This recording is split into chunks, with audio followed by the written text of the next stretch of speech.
Praise the Lord. Subscribers யாவருக்கும் வணக்கம்.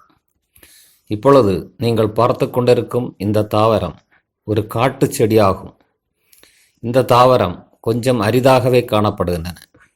நம் முன்னோர்கள் இந்த தாவரத்தை பற்றி அதிகமாக அறியவில்லை.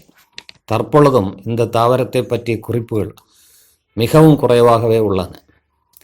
2011 வாரன் எல் என்ற தாவரவியல் அறிஞர் வெளியிட்ட A Nomenclature of Pacific Oceanic Islands பில்லாந்தஸ் என்ற தன்னுடைய வெளியீட்டில் ஒரு சில குறிப்புகள் கொடுத்துள்ளார்.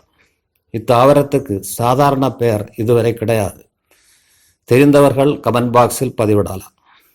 இந்த தாவரம் பிரைனியா விட்டிஸ் என்ற பூலாத்து செடி வகை என்றாலும் இதனுடைய பழங்களில் கருப்பு சாயம் கிடையாது. இதனுடைய பழங்கள் இனிப்பாகவே காணப்படுகிறது. குயில், மைனா, முட்டைக்கள்ளன் என்ற காட்டுக்கரைச்சான் குருவிகள் இதன் பழங்களை அதிகமாக உண்ணுகின்றன.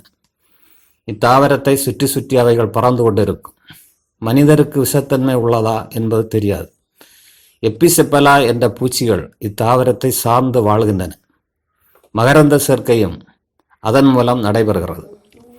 இந்த தாவரத்தின் தாவரவியல் பெயர் பிரைனியா cernua என்பதாகும். இது பில்லாந்தேசி குடும்பத்தை சார்ந்தது. இந்த தாவரம் கூட்டமாக காணப்படுகிறது. 2 முதல் 7 மீட்டர் வரை வளர்ந்து சிறு செடியாகவோ புதர செடியாகவோ காணப்படுகின்றன. இது தென்னாசியா, மலேசியா, ஆஸ்திரேலியா ஆகிய இடங்களில் அதிகமாக காணப்படுகின்றன. அதிலும் கடற்கரை ஓரங்களில் அதிகமாக காணப்படுகிறது.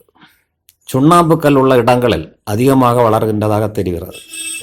என்னுடைய வீட்டு பக்கத்திலும் கிணறு வெட்டும் போது அடியில் உள்ள சுண்ணாம்பு கற்களை போட்ட இடத்தில் வளர்ந்துள்ளன. இலைகள் கூட்டிலை போன்று காணப்படும். ஆனால் தனி இலைகள் தான். மாற்றிலை அடுக்கு உடையது. பூக்கள் மிகவும் சிறியவை. 6 பூதழ்கள் உள்ளன. பழங்கள் பெர்ரி வகைகளை சார்ந்தது. முதலில் சிவப்பாகவும் முற்றிய பழங்கள் கருப்பாகவும் காணப்படுகின்றன. சில குறிப்புகளின்படி இலை சாறு இருமல் மருந்தாகவும் பயன்படுகிறது. இதன் இலைகளை உப்பு போட்டு நீருடன் காய்ச்சி கால் வீக்கத்துக்கு பயன்படுத்தலாம். மலேரியா பாதித்தவர்களுக்கு இதன் இலைகளை போட்டு காய்ச்சிய நீரை குளித்து வந்தால் நல்லது. இந்த செடி கூட்டமாக வளர்வதால் குளிர்ச்சியாக இருக்கும்.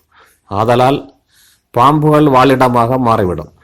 மேலும் தகவல்கள் தெரிந்தால் கமெண்ட் பாக்ஸில் பதிவிடவும். மற்றவர்களுக்கு அவைகள் பயன்படும். இதுவரை பார்த்து கொண்டிருந்தமைக்கு நன்றி. சப்ஸ்கிரைப் பண்ணுங்க. நன்றி, வணக்கம்.